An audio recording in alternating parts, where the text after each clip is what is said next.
Good morning, everyone. It is Wednesday, April 21st. Sweet Pete MMA here. I'm just doing a little video based on the aftermath of the Jake Paul and Ben Askren fight. First off, I saw the fight. It was pretty clear Jake Paul is a more explosive, more skilled, better boxer, bigger boxer. The knockdown was questionable. Regardless, I think the result would have been the same and it would have happened again. Let's get past that. We have other MMA fighters calling out Jake Paul and even Ben Askren himself nominating his former training partner, Tyron Woodley. Let me state this right now. Tyron Woodley will get smashed in a boxing match by Jake Paul, who's been training daily with the best trainers in the world for 3 years. Tyron Woodley is 5'8" on his best day. His reach is what, 68, 69 versus 6'1", probably a 74-inch reach, and a better boxer. Tyron Woodley has power. He is not just straight up a boxer.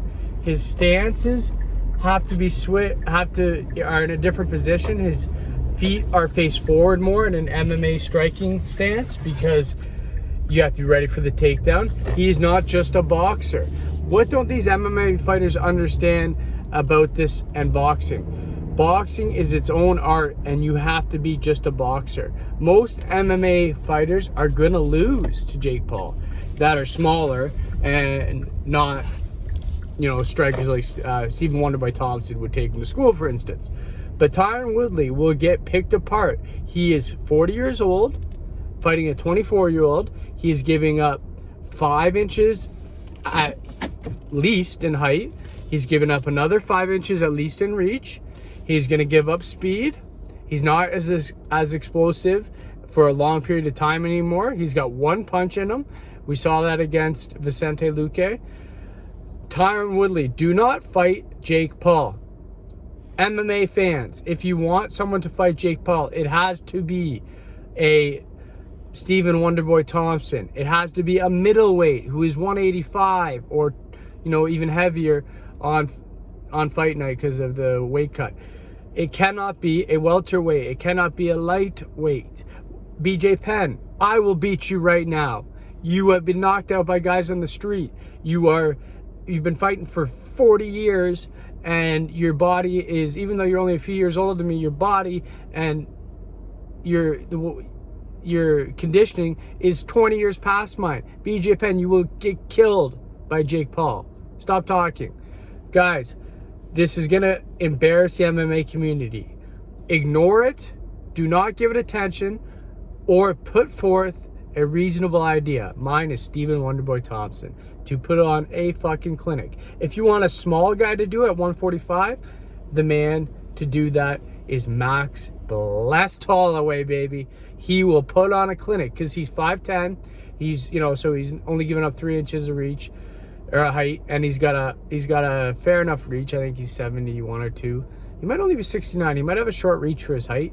So, because typically your reach is your height. So if you're 5'9", you're 69 inches tall, your reach is about 69. The average guy might have a reach an inch longer. So I think I'm 5'8.5". My reach is 69.5. So I say 5'9" because for some reason 5'8" short, 5'9" is not as short. I don't know. That's what I back in the day when I used to be able to get a girl or two here. I'm a happily married man. That's not my thoughts, but I know I personally will not beat Jake Paul in a boxing match. I boxed here, for a while. I've got some heavy hands, some skill.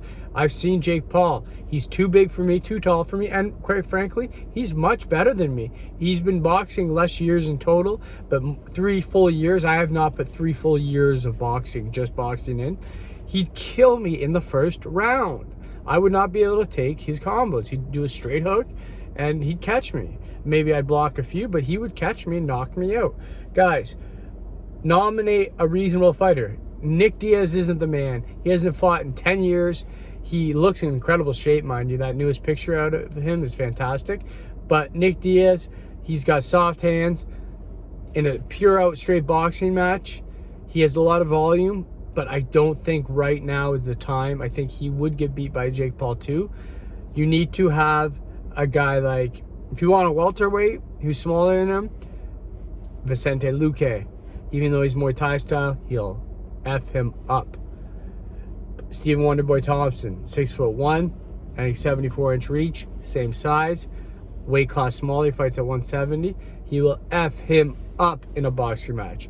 But let's stop joking around here and not giving the respect to Jake Paul's boxing. He is a good boxer. He's been doing it for 3 years. He's a good amateur boxer who could potentially have a pro career. He's explosive, he's fast, he's got good fundamentals, he's got a good body style for it.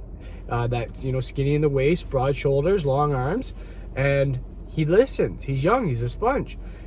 Let's not get another fighter's ass kicked here. I thought Ben Askren might have a chance. I was thinking no, but he lost, and he was gonna lose even though that count was bogus.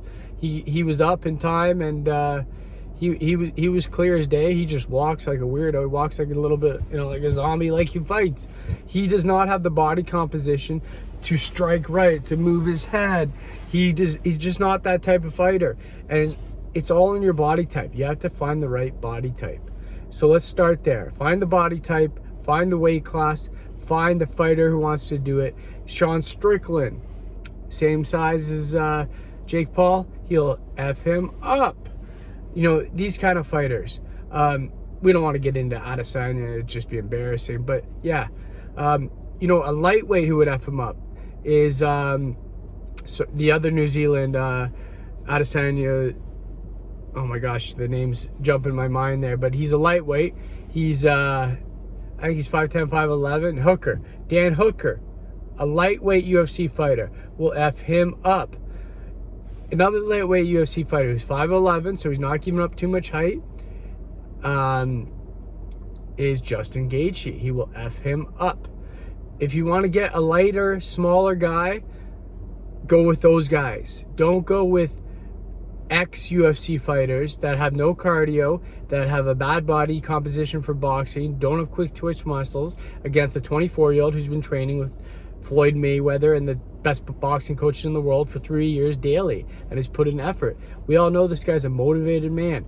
Stop being idiots, basically, guys. If you want to stop this embarrassing moment on the MMA community, pick a good fighter that's a good matchup, or shut up. That's it.